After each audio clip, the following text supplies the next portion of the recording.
नमस्कार। चौकुने एफएमको विशेष कार्यक्रम खाद्य सुरक्षा संवादमा यहाँहरू सबैलाई हार्दिक स्वागत छ। म हुँ प्रस्तुता दिलीप कण्डेल। प्रिय श्रोता र दर्शकहरू, खाना हाम्रो आधारभूत आवश्यकता हो, तर सबै नागरिकले वर्षभरि पर्याप्त सुरक्षित र पोषणयुक्त खाना प्राप्त गर्न सकिरहेका छन् त? नेपालको खाद्य सुरक्षाको अवस्था कस्तो छ? यसमा देखिएका चुनौतीहरू के हुन् र समाधानका लागि सरकार, किसान तथा नागरिकको भूमिका कस्तो हुनुपर्दछ? यिनै विषयमा आज हामी विस्तृत छलफल गर्नेछौँ। यसै विषयमा जानकारी दिनका लागि हामीसँग हुनुहुन्छ लुम्बिनी प्रदेश कृषि भूमि व्यवस्थापन तथा सहकारी मन्त्रालयकी सचिव डाक्टर जानुका पण्डित। खाद्य सुरक्षा संवाद कार्यक्रममा आज हामीले निम्त्याएका छौँ। हाम्रो स्टुडियोमा हामीसँग हुनुहुन्छ लुम्बिनी प्रदेश कृषि भूमि व्यवस्थापन तथा सहकारी मन्त्रालय सचिव डाक्टर जानुका पण्डित हुनुहुन्छ। स्वागत छ तपाईँलाई खाद्य सुरक्षा कार्यक्रममा। सबैभन्दा पहिले आधारभूत प्रश्नबाटै नै सुरु गरौँ। खाद्य सुरक्षा भन्ने शब्द धेरैले सुन्नुभएको हुन्छ, तर सामान्य नागरिकले सजिलै बुझ्ने भाषामा भन्नुपर्दा खाद्य सुरक्षा भनेको के हो, यो बारे प्रश्न पारिदिनु न। खाद्य सुरक्षा भनेर जुन हामी परिभाषा गरेका छौँ त्यसलाई चाहिँ हाम्रो खाद्य अधिकार तथा खाद्य सम्प्रभुता ऐनमा नै परिभाषित गरिएको छ। खाद्य सुरक्षालाई परिभाषा गर्नु अगाडि हामीले खाद्य भनेको के हो भन्नु जरुरी हुन्छ। यही ऐनमा भने अनुसार चाहिँ खाद्य भन्नाले जैविक स्रोतबाट प्राप्त सांस्कृतिक रूपमा स्वीकार्य, प्रशोधित, अर्धप्रशोधित वा अप्रशोधित मानव उपभोग्य पदार्थ सम्झिनुपर्छ र सो शब्दले त्यस्तो पदार्थको तयारी, प्रशोधन वा उत्पादनमा प्रयोग हुने कच्चा पदार्थलाई समेत जनाउँछ। अब हामी खाद्य सुरक्षा भन्नाले सक्रिय र स्वस्थ मानव जीवनयापन गर्न आवश्यक हुने खाद्यमा प्रत्येक व्यक्तिको भौतिक तथा आर्थिक पहुँच सम्झनु पर्दछ। नेपालको सन्दर्भमा अहिले खाद्य सुरक्षाको अवस्था कस्तो देख्नुहुन्छ? कुन क्षेत्रमा उल्लेखनीय सुधार भएको छ र कुन क्षेत्रमा अझै चुनौती कायमै छ? नेपालको अहिले खाद्य सुरक्षाको अवस्थालाई हेर्दाखेरि जुन यो ग्लोबल हङ्गर इन्डेक्स 2025 को प्रतिवेदन अनुसार नेपाल अहिले मध्यम स्तरको खाद्य सुरक्षाको अवस्थामा मध्यम स्तरमा रहेको देखिन्छ र अब यसको चुनौतीहरू भन्दाखेरि त अब विविध पक्षहरू रहेका छन्। जस्तो अहिले हामी खाद्य सुरक्षाको मध्यम स्तरमा हुँदै गर्दाखेरि एकदमै हाई लेभलको चुनौतीमा त गएका छैनौँ, मध्यम स्तरमै छौँ र यति भन्दै गर्दा पनि विविध पक्षहरू चुनौती छन्। उत्पादनका कुराहरू, बजारका कुराहरू, जलवायु परिवर्तनले पार्ने असरहरूका विविध पक्षहरू छन्। यति हुँदाहुँदै पनि हामीले फेरि सुधार गर्न सक्छौँ। जस्तै सुधार गर्ने क्षेत्रमा जस्तो अहिले संहिता पछाडिको सङ्घ, प्रदेश र स्थानीय तहले आफ्नो जिम्मेवारीमा रहेर काम गर्नुपर्ने रहन्छ। त्यसै गरी अर्को भनेको चाहिँ जुन यो सङ्घ, प्रदेश र स्थानीय तहको समन्वयको कुराहरू हामीले उत्पादन गर्नको लागि सानो भूमिको सट्टा एउटा लार्ज स्केल अफ प्रोडक्सन गर्न त्यतातर्फ गयौँ भनेदेखि हामीले पक्कै पनि हाम्रो नेपालको खाद्य सुरक्षाको अवस्थालाई सुधार गर्न सक्छौँ। खाद्य असुरक्षाका धेरै कारणहरू उल्लेख गरिन्छन्। गरिबी, जलवायु परिवर्तन, कृषि उत्पादनमा कमी, बजार पहुँच, प्राकृतिक विपद लगायत नेपालको सन्दर्भमा सबैभन्दा प्रभाव पार्ने कारणहरू कुन हुन्? खाद्य असुरक्षा अथवा खाद्य उत्पादनमा, कृषि उत्पादनमा असर पार्ने विविध फ्याक्टरहरूमा हजुरले भन्नुभएको जस्तो गरिबीको कुरा, जलवायु परिवर्तन, कृषि उत्पादनमा कमी हुने कुरा, बजार पहुँच, प्राकृतिक विपद लगायतका विविध कारणहरू छन् र यी सबै कारणहरूमा कुन चाहिँ कारण एकदमै महत्त्वपूर्ण छ भनेर हामीले ठ्याक्कै भन्नलाई त अब यस सम्बन्धमा सबै फ्याक्टरहरूलाई राखेर अध्ययनै गरेर हामीले गर्नुपर्ने छ कुन कारण चाहिँ पहिलो नम्बरमा आउँछ भनेर। तथापि नेपालको सन्दर्भमा असर पार्ने सबै कारणहरू यिनै कारणहरूले नै असर पारेको हुन्छ। जस्तो जलवायु परिवर्तन हामी कुरा गर्छौँ। जलवायु परिवर्तनले अहिले पछिल्लो वर्षहरूमा चाहिँ यसले असर पार्न थालेको छ। जस्तो बर्खाको सिजनमा, रोप्ने सिजनमा पानी नपरिदिने, ढिला पानी पर्ने, त्यसले गर्दाखेरि हामीले लगाउने जुन एउटा सिजन नै सिफ्ट हुँदछ, केही दिन पर धकालिने, त्यसले गर्दाखेरि ओभरअल क्रपको लागि चाहिने, बालीको लागि चाहिने साइकल छ, एउटा पिरियड छ, त्यो कम हुन जाने, त्यसले गर्दा उत्पादनमा केही असर पर्न जाने कुराहरू छ। त्यस्तै गरी हिउँदमा चाहिँ फेरि सुक्खा भइदिने, यी कारणहरू छन् जलवायु परिवर्तनले देखा परेका कारणहरू। त्यसै गरी अर्को हामी उत्पादनमा चाहिँ हाम्रो उत्पादन भइराखेको छ, त्यसलाई सजिलै हामी बजारसँग पुर्याउन नसक्ने, बजारमा पहुँच पुर्याउन नसक्ने त्यो अर्को कारण हुनसक्छ। र अहिले हामीले जुन देखिराखेका छौँ यो बाढी पहिरो लगायतका विभिन्न प्राकृतिक विपदहरू, यिनीहरू पनि प्रमुख कारणहरू छन्। र यी सबै कारणहरूलाई चेप्दै जाँदाखेरि हामीले चाहिँ चिन्नको लागि हामीले हाम्रो उत्पादकता बढाउनको लागि अहिलेको यो जुन जलवायु परिवर्तनसँग जुझ्ने खालका प्रविधिहरूलाई किसानहरूलाई के प्रविधिहरू सिकाउँदै लग्नु हाम्रो अपरिहार्यता छ। हाम्रो त्यतातर्फ ध्यान दिनुपर्छ र अन्य कारणहरूमा पनि हामीले बिस्तारै काम गर्दै पनि गएका छौँ र गर्न अझै पनि केही कामहरू गर्न बाँकी छ। हाम्रो देश कृषि प्रधान भनिए पनि किसानहरू अनेक समस्या भोगिरहेका छन्। अहिले किसानहरूले सबैभन्दा ठुलो चुनौती के सामना गरिरहेका छन्? प्रश्न पारिदिनु न। अब किसानहरूको समस्याहरू धेरै क्षेत्रमा समस्याहरू छन्। अब जस्तै अब उत्पादनको कुरा गर्दाखेरि बिउको कुराहरू, मलका कुराहरू, बजारका कुराहरू, त्यस्तै गरी हामीले बिचमा यो जलवायु परिवर्तनका कुराहरू, विविध कुराहरू छन् अहिले किसानहरूले सामना गरिराख्नु भएको छ। र यति हुँदाहुँदै किसानहरूले सामना गर्नुभएको छ र सरकारले किसानहरूकै पक्षमा विविध कार्यक्रमहरू पनि लगेको छ। जस्तो सङ्घीय सरकारले, प्रदेश सरकार, स्थानीय तहहरूले कार्यक्रमहरू पनि लगिराख्नु भएको छ। यही कार्यक्रमहरू लग्दै गर्दाखेरि हामीले यो सङ्घ, प्रदेश, स्थानीयको समन्वय र आफ्नो जिम्मेवारीमा बसेर हामीले काम गऱ्यौँ भने चाहिँ यी समस्याहरूलाई चिरेर हामी अगाडि बढ्न सक्छौँ भन्ने मलाई लाग्छ। यो जलवायु परिवर्तनको असर अहिले सबै क्षेत्रमा देखिन थालेको छ। खेतीपाती र खाद्य सुरक्षामा यसको प्रभाव कस्तो परेको छ? अब जलवायु परिवर्तनले यो कृषि प्रणालीमा असर पारेको छ। जस्तो अब हामीलाई थाहा छ कृषि भनेको एउटा जैविक जुन एउटा बायोलोजिकल कमोडिटी हो र हामीले जुन यो तापक्रम बढ्दै जाँदाखेरि प्रत्येक वर्ष गर्मीको जुन यो तापक्रम बढ्दै जाँदाखेरि त्यसको एउटा क्रपको फिजियोलोजी हुन्छ, त्यसमा नै यसले असर पार्छ, जसले गर्दाखेरि यो बालीको उत्पादकता घट्न जान्छ, रोग किराहरू देखा पर्ने। जस्तो पहिला तराईमा भएका बाली वस्तुहरू अहिले बिस्तारै पहाडतिर पनि हुन थाले। जस्तो उच्च पहाडहरूमा पनि अहिले यो विभिन्न बाली नालीहरूको यो क्रपिङ यो प्याटर्नहरू छ, त्यो सिफ्ट हुँदै जाने यस्तो देखा परेको छ। यसले ओभरअल खाद्य सुरक्षामा असर पारेको हुन्छ। कतैतिर जस्तो यसले पोजिटिभ र यसो सकारात्मक नकारात्मक दुइटै असर पारेको हुन्छ। सकारात्मक रूपमा भन्नुपर्दा जुन ठाउँमा चाहिँ हाम्रो पहिला हाम्रा विभिन्न बाली नालीहरू जस्तो अन्न बालीहरू, तरकारी बालीहरू हुँदैन थियो, ती ठाउँमा चाहिँ अहिले हुन थालेको छ।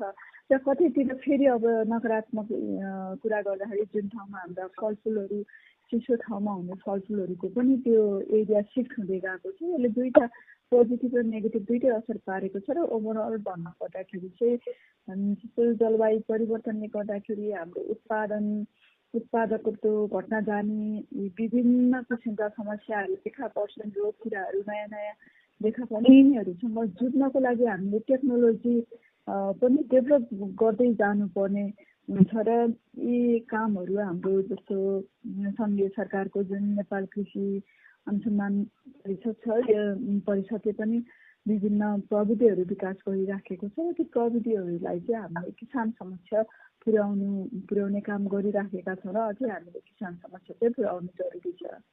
यो खाद्य सुरक्षा मजबुत बनाउन स्थानीय सरकार, प्रदेश सरकार र सङ्घीय सरकारले प्राथमिकताका साथ के गर्नुपर्छ र खाद्य सुरक्षा सुनिश्चित गर्न सरकारले सञ्चालन गरिरहेका मुख्य कार्यक्रमहरू के हुन्?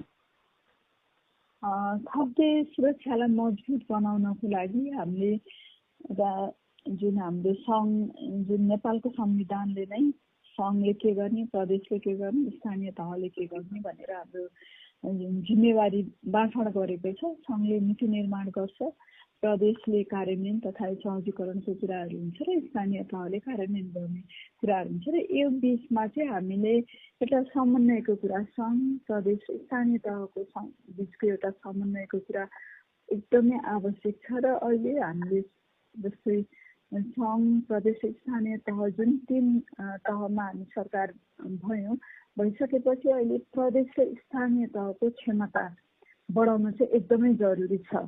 त्यस्ता खालका कार्यक्रमहरू हामीले लानुपर्छ। अहिले सङ्घबाट हामीले माथिबाट हेर्दाखेरि के गर्छौँ भने हामी प्रदेश चाहिँ एकदमै स्ट्रङ छ भन्ने हामी सोचेका हुन्छौँ, तर हामीले प्रदेशमा काम गर्ने साथीहरूको क्षमता अभिवृद्धि गर्नु एकदमै आवश्यक छ। त्यसै गरी प्रदेशभन्दा अझ पालिका लेभलको जुन पालिकामा बसेर काम गर्ने साथीहरू हुन्छ, कृषिका प्राविधिकहरू हुन्छ, उहाँहरूको क्षमता अभिवृद्धि गर्ने खालको कामहरू हामीले अगाडि लानुपर्छ। र अनि अर्को हाम्रो यो खाद्य अधिकार तथा खाद्य सम्प्रभुता नियमावलीले पनि यसमा पनि सङ्घीय सरकारको सङ्घ लेभलको, प्रदेश लेभल र स्थानीय तह लेभलको एउटा संरचना समितिको एउटा परिकल्पना गरेको छ। सो समिति बमोजिम हामीले काम गर्न सक्यौँ भने अझै अगाडि बढ्छ। र अहिलेको अवस्थामा हेर्दाखेरि सङ्घीय सरकारले नीतिगत कुराहरूमा बढी काम गरेरै अगाडि बढेको छ र केही 1-2वटा आयोजनाहरू पनि अगाडि बढिराखेका छन् सङ्घीय सरकारबाट, जो चाहिँ प्रदेश स्थानीय तहमा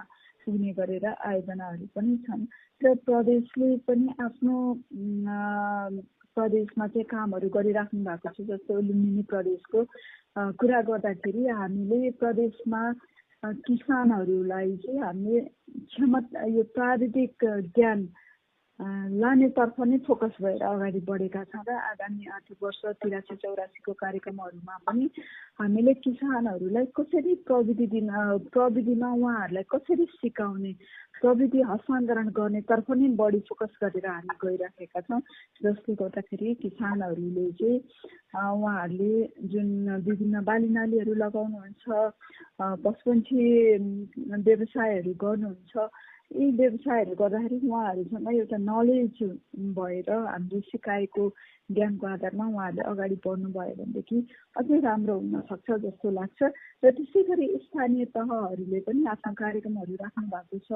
र अहिले हाम्रो लुम्बिनी प्रदेशको, विशेष गरी मैले लुम्बिनी प्रदेशको फोकस गर्दाखेरि हामीले जस्तो आगामी आर्थिक वर्ष 83-84को हामीले कार्यक्रम गर्दाखेरि हामीसँग 52वटा निर्वाचन क्षेत्रमै गएर हाम्रो किसानहरूका माग, कार्यक्रमका माग के हुन्छ, कस्ता कार्यक्रम किसानहरूले माग गरिराख्नु भएको छ, त्यस्ता कार्यक्रममा हामी फोकस भयौँ, डिस्कसन गऱ्यौँ र ती मागहरूलाई सङ्कलन गरेर हामीले योजना तर्जुमामा त्यस्ता कार्यक्रमहरू राखेका छौँ। उहाँहरूकै मागमा आधारित कार्यक्रमहरूलाई फोकस गरेर राखेका छौँ भने अर्कोतर्फ चाहिँ अब हामीले जस्तो यो जलवायु परिवर्तन भनेको यो जलवायु परिवर्तनसँग जुझ्नको लागि हामीले किसानहरूलाई पनि सक्षम बनाउँदै लानुपर्ने हुन्छ र हामीले त्यसतर्फ पनि हामीले कार्यक्रमहरू तर्जुमा गरेका छौँ। अब कार्यक्रमको नाममा ठ्याक्कै जलवायु परिवर्तनसँग भन्ने नाम त हुँदैन, तर यो जलवायु परिवर्तनको कम्पोनेन्टहरू भनेको चाहिँ जस्तो अर्ग्यानिक फार्मिङका कुराहरू, रैथाने बाली वस्तुको प्रवर्धन गर्ने कुराहरू लगायतका विविध जुन यो टेक्नोलोजीहरू हुन्छ, प्रविधिहरू हुन्छ, त्यस्ता प्रविधिहरूलाई फोकस गरेर हामीले त्यस्ता प्रविधिहरूलाई बढावा दिएर अगाडि जाने खालको कार्यक्रम चाहिँ हामीले अर्को आर्थिक वर्षको लागि तयारी गरेका छौँ। यही तरिकाले हामीले काम गर्ने गयौँ भनेदेखि हामीले पक्कै पनि अझै राम्रोसँग अझै हामीले यो कृषिको उत्पादकत्व बढाउनतर्फ हामी सफल हुन्छौँ जस्तो लाग्छ। आगामी दिनमा नेपालको खाद्य सुरक्षा मजबुत बनाउन प्राथमिकतामा राख्नुपर्ने कामहरू के हुन सक्छन् र युवालाई कृषिमा आकर्षित गर्न के गर्नु पर्ला? खाद्य सुरक्षालाई मजबुत बनाउनको लागि मैले अघि पनि भनिसकेँ, स्थानीय तहको र प्रदेशमा काम गर्ने जो प्राविधिक साथीहरू हुनुहुन्छ उहाँहरूको क्षमता अभिवृद्धि गर्नै पर्छ। जस्तै यो अहिले म प्रदेशमा आएको भर्खर यो 2 महिना हुन लाग्यो।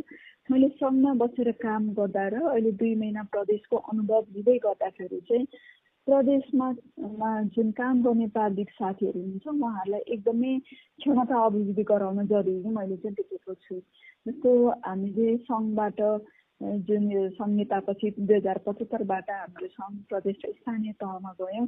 त्यसपछि एउटा यो उहाँहरूको क्यापासिटी बिल्डअप गर्ने काम चाहिँ अलिकति छुटेको हो कि जस्तो मलाई लाग्छ र उहाँहरूले पनि क्षमता अभिवृद्धि गर्नुपर्ने छ एउटा हाम्रो स्थानीय तहमा प्रदेशमा काम गर्ने साथीहरूको लागि।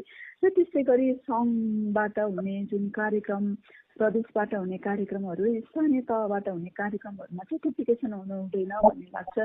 जस्तो सङ्घले कुनै एउटा कार्यक्रमहरू गरेको एरिया छ भने त्यो ठाउँमा प्रदेशले अर्को ठाउँमा गएर गर्ने, अथवा एउटा बिचमा चाहिँ एउटा कार्यक्रमको डुप्लिकेसन नभइकन आफ्नो आफ्नो जिम्मेवारीमा बसेर काम गर्नुपर्छ भन्ने मलाई लाग्छ।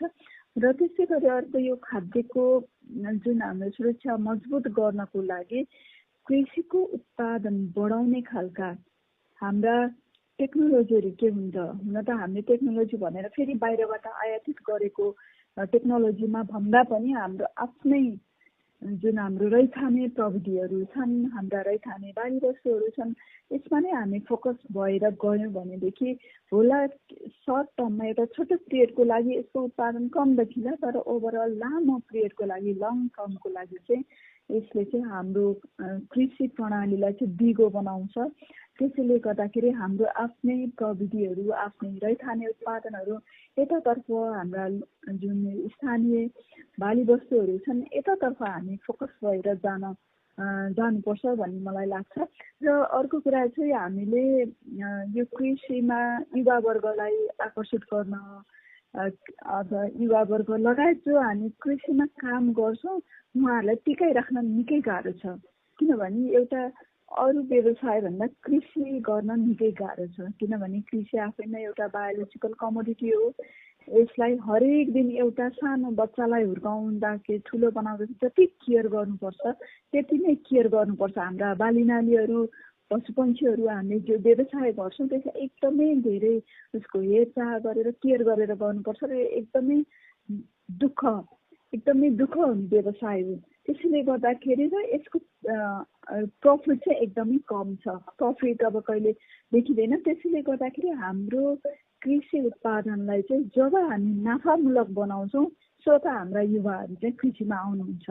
र हाम्रो फोकस भनेको सङ्घीय सरकारको, प्रदेश सरकारको, स्थानीय तह, हामी तिनै तहको सरकारको फोकस भनेको हामीले गर्ने कृषिलाई चाहिँ नाफामूलक बनाउनतर्फ हामी फोकस भयौँ भनेदेखि हाम्रा युवाहरू स्वतः आकर्षित हुनुहुनेछ एकातिर भनेदेखि। अर्कोतिर चाहिँ जसले किसानको काम गर्छौँ उहाँलाई चाहिँ हामीले यता किसानहरूलाई सम्मान, हामीले समाजले एउटा सम्मान दिने वातावरण हामीले बनायौँ भनेदेखि हाम्रो किसान जुन हाम्रा युवावर्गहरू चाहिँ आकर्षित हुनुहुन्छ। जस्तो कि अब उदाहरणको लागि हामीले कसैको घरमा एउटा बच्चाले मेडिकल डक्टर पढ्यो भनेदेखि उसलाई उसको घरको इज्जतै अर्को हुन्छ। त्यो घरको छोरा चाहिँ मेडिकल डक्टर छ, त्यो घरको छोरी चाहिँ ऊ छ पाइलट छ, यस्तो केही छ, यसरी पढेको छ भने त्यो घरको उसको प्रोफेसनले यति धेरै इज्जत पाउँछ समाजमा। तर त्यही मास्टर्स गरेको छ, पिएचडी गरेको,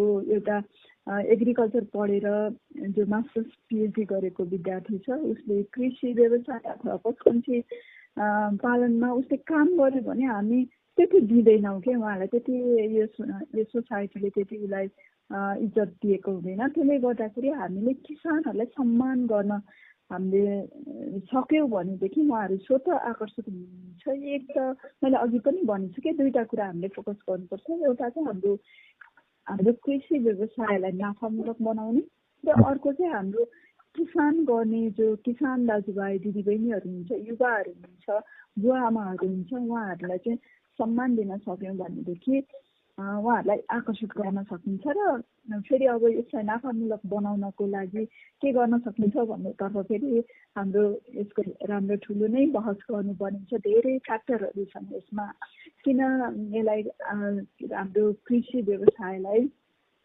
नाफामूलक कसरी बनाउन सकिन्छ भन्ने कुराहरूको चाहिँ धेरै फ्याक्टरहरूले गर्दा को संयोजन भयो भने हामी यसलाई नाफामूलक बनाउन सक्छौँ।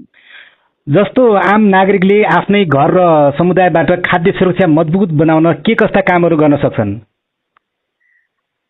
सबैभन्दा पहिला त जस्तो म नागरिकहरूमा पनि अब मैले त अब किसानहरूको लागि नै भन्नुपर्ने हुन्छ। हाम्रो जति पनि कार्यालयहरूबाट हामीले उहाँहरूलाई कति प्राविधिक कुराहरू सिकाएको हुन्छौँ।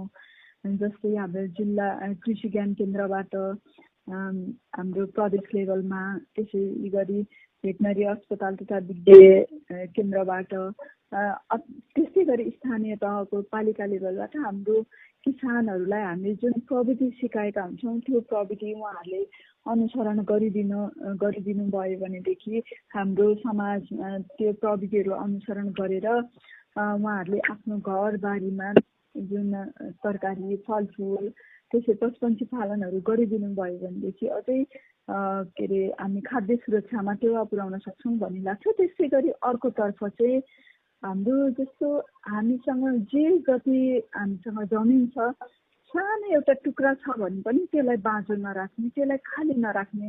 जस्तै सानो एउटा टुक्रा जमिन भएको व्यक्ति हामी नागरिक छौँ, किसानहरू छौँ भने पनि त्यसमा 2-4वटा तरकारीका बिरुवा केही भए पनि रोपेर हामीले कुनै पनि जग्गा खाली नराखौँ भन्ने म आग्रह गर्न चाहन्छु। त्यसै गरी ठुलो एरियाको जग्गा हुनेहरूले त उहाँहरूले किसान गर्नुहुन्छ। सानो एरिया, ठुलो एरिया जति छ हामीसँग जग्गाको स्रोत चाहिँ हामीले खेतीपाती लगाउँ। र हाम्रो अर्को चाहिँ हाम्रै नजिकै हाम्रा कृषि प्राविधिकहरू हुनुहुन्छ, उहाँहरूकोमा एकचोटि पुगिदिनुहोस् भनेर म आग्रह गर्न चाहन्छु। जस्तै एउटा कुनै पालिकामा कृषि शाखामा साथीहरू हुनुहुन्छ, हाम्रो कृषि प्राविधिकहरू हुनुहुन्छ, त्यो पालिका वरिपरिका किसानहरू त्यो कृषि शाखामा गएर उहाँहरूलाई चाहिने प्राविधिक ज्ञानहरू सम्बन्धमा जानकारी लिइदिनु भयो भनेदेखि उहाँहरूले प्राविधिक कुराहरू सिकाउनुहुन्छ र त्यसपछि उहाँहरूले आफ्नो खेतबारीमा त्यो प्राविधिक ज्ञानहरू प्रयोग गर्न सक्नुहुन्छ। अर्को कुरा र त्यसै गरी जस्तो म अहिले यो हाम्रो राप्ती सोनारी गाउँपालिकाको कुरा गर्दाखेरि अहिले हाम्रो लुम्बिनी प्रदेशको कृषि भूमि व्यवस्था तथा सहकारी मन्त्रालयले चाहिँ अहिले राप्ती सोनारी गाउँपालिकामा छ भने यो वरिपरिको किसानहरू हाम्रो मन्त्रालयमा आएर केही कुराहरू सोध्न सक्नुहुन्छ प्राविधिक साथीहरूसँग।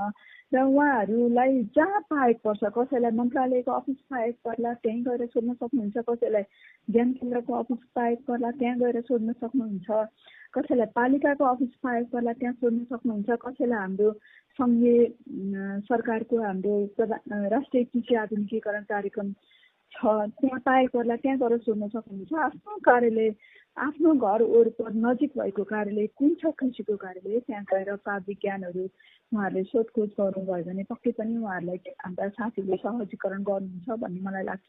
र अर्को कुरा चाहिँ जस्तो हामीले हिजोदेखि जे हाम्रो तरकारी फलफुल जे लगाएका छौँ स्थानीय स्तरमा, हाम्रा लोकल जातका जुन लगाएका छौँ ती जातहरूलाई पनि लगाइदियौँ भनेदेखि एकातिर ती जातहरू संरक्षण हुन्छन् भने अर्कोतिर यस्ता जातहरू चाहिँ यो जलवायु परिवर्तनसँग सहन सक्ने जातहरू हुन्, त्यस खालका प्रविधिहरू हुन्, त्यता पनि फोकस गरेर हामी जान सक्छौँ। र ओभरअल अब उहाँहरू सबैलाई चाहिँ म आफ्नो खेतबारीमा चाहिँ आफ्नो ठाउँ विशेषमा कस्ता खालका बालीहरू हुन्छन् उहाँहरूलाई थाहा हुन्छ, ती बालीहरू सम्बन्धी लगाइदिनु भयो, खेतबारीमा लगाइदिनु अनुरोध गर्दछु। र प्राविधिक कुराहरूको लागि चाहिँ आफ्नो पाएको पर्ने कृषि कार्यालयहरू कहाँ छन्, पशुपन्छीका कार्यालयहरू कहाँ छन्, त्यहाँ गएर प्राविधिक कुराहरू सिकिदिनु भयो भनेदेखि र अनि अर्को कुरा हामीले सिकाएका जुन विभिन्न तालिममा सिकाएका कुराहरूलाई पनि फलो गरिदिनु भयो भनेदेखि हामीले खाद्य सुरक्षामा तल नागरिक स्तरबाटै हामीले खाद्य सुरक्षामा चाहिँ टेवा पुर्याउन सक्छौँ जस्तो लाग्छ।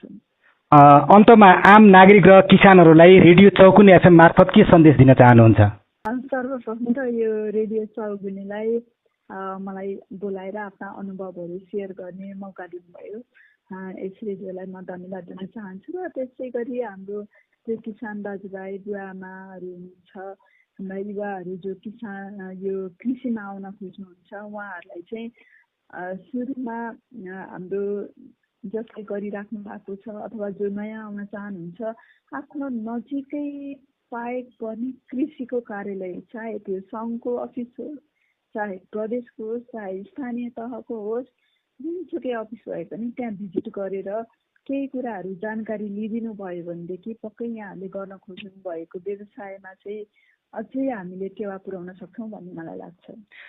हवस् त, यहाँलाई धेरै धेरै धन्यवाद, महत्त्वपूर्ण समय र जानकारी दिनुभयो। हजुरलाई पनि धन्यवाद।